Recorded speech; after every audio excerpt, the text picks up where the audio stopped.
सरकारी नौकरी की तैयारी करने वाले देश के लाखों स्टूडेंट्स और केंद्रीय कर्मचारियों के लिए इस वक्त की सबसे बड़ी और चौंकाने वाली खबर। क्या 8वें वेतन आयोग के लागू होते ही सरकारी कर्मचारियों की सैलरी में सीधे 400% तक का उछाल आने वाला है? क्या है ये फिटमेंट फैक्टर फॉर्मूला जिसने सोशल मीडिया से लेकर गलियारों तक हलचल मचा दी है? नमस्कार, मेरा नाम है मोनाली पांडे और आज हम बात करेंगे आसान भाषा में 8वें वेतन आयोग की उस इनसाइड स्टोरी की जो आने वाले समय में सरकारी नौकरियों का पूरा नक्शा बदलने वाली है। दोस्तों, जितने भी छात्र दिन रात रेलवे, एसएससी या बैंकिंग जैसे सरकारी एग्जाम की तैयारी कर रहे हैं, उनका एक ही सपना होता है, एक सुरक्षित भविष्य और एक शानदार सैलरी।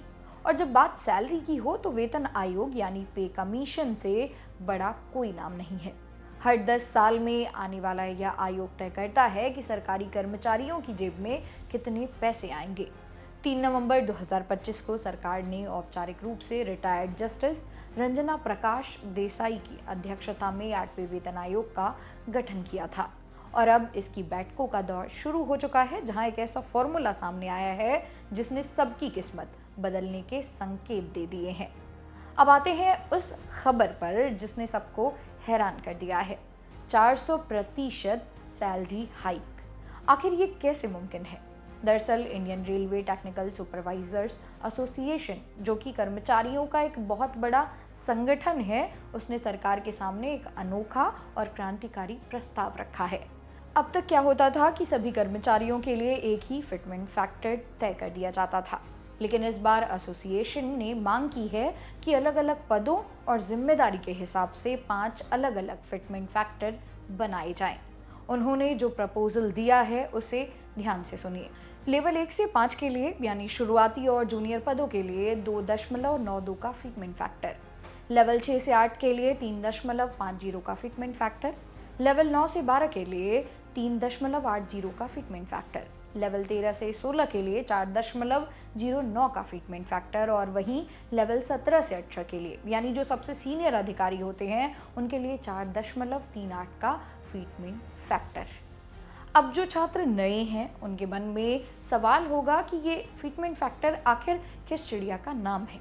तो चलिए इसे बहुत ही आसान गणित से समझते हैं। जब भी कोई नया वेतन आयोग आता है तो आपकी बेसिक यानी मूल सैलरी को एक फिक्स नंबर से गुणा किया जाता है, जिससे आपकी नई बेसिक सैलरी निकलती है। इसी नंबर को फिटमेंट फैक्टर कहते हैं। पिछले यानी 7वें वेतन आयोग में यह फिटमेंट फैक्टर 2.57 तय किया गया था, लेकिन इस बार सीनियर लेवल पर 4.38 का प्रस्ताव है। अब इसका गणित देखिए। मान लीजिए किसी टॉप लेवल के सीनियर अधिकारी की बेसिक सैलरी 3 लाख है। अगर उसे 4.38 का फिटमेंट फैक्टर मिलता है तो उसकी नई सैलरी सीधे बढ़कर लगभग 13 लाख तक पहुंच सकती है। यही है वो 400% का ज़्यादा महाहाइक। अब सवाल उठता है कि एसोसिएशन आखिर इसे 5 अलग अलग भागों में क्यों बांट रहा है। उनका तर्क बहुत सीधा और प्रैक्टिकल है।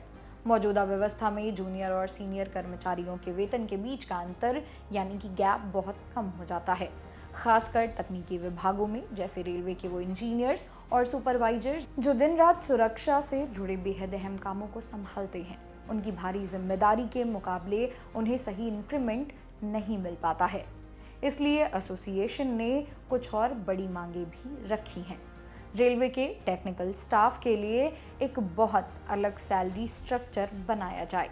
सालाना मिलने वाले इंक्रीमेंट यानी कि वेतन वृद्धि को 3% से बढ़ाकर 5% किया जाए। और सबसे बड़ी बात, सैलरी का नया कैलकुलेशन शुरू होने से पहले फिलहाल मिल रहे 50% महंगाई भत्ते यानी कि डीए को मूल वेतन यानी कि बेसिक सैलरी में ही मर्ज कर दिया जाए। तो दोस्तों, ये तो थी मांगे, लेकिन हकीकत में क्या चल रहा है? 8वां वेतन आयोग इस वक्त देश भर में घूम घूम कर अलग अलग संगठनों से बातचीत कर रहा है। दिल्ली की बैठकों के बाद अब आयोग 6-7 जुलाई को भुवनेश्वर का दौरा करने वाला है। इसके बाद लखनऊ, हैदराबाद, श्रीनगर और लद्दाख में भी मीटिंग्स तय की गई हैं। हालांकि सरकार के सामने महंगाई, बढ़ती पेंशन और देनदारियां और राजकोषीय दबाव जैसी कई आर्थिक चुनौतियां हैं, लेकिन कर्मचारियों और भविष्य में सरकारी सेवा में आने वाली छात्रों की उम्मीदें आसमान पर है। अगर यह प्रस्ताव आंशिक रूप से मान भी लिया जाता है तो सरकारी नौकरियों का आकर्षण और सैलरी पैकेज कॉरपोरेट सेक्टर को कड़ी टक्कर देने वाला है। तो दोस्तों, आपको क्या लगता है कि सरकारी कर्मचारियों की सैलरी में यह 5 स्तरीय फिटमेंट फैक्टर लागू होना चाहिए? और क्या इस भारी भरकम सैलरी हाइक के बाद युवाओं में सरकारी नौकरी का क्रेज और बढ़ जाएगा? अपनी राय कमेंट सेक्शन में ज़रूर बताएं। वीडियो को लाइक, शेयर और हमारे चैनल को सब्सक्राइब करना ना भूलें, ताकि एग्जाम और करियर से जुड़ी ऐसी ही हर छोटी बड़ी अपडेट सबसे पहले आप तक पहुंचे। मेरा नाम है मोनाली पांडे। मिलते हैं अगली वीडियो में।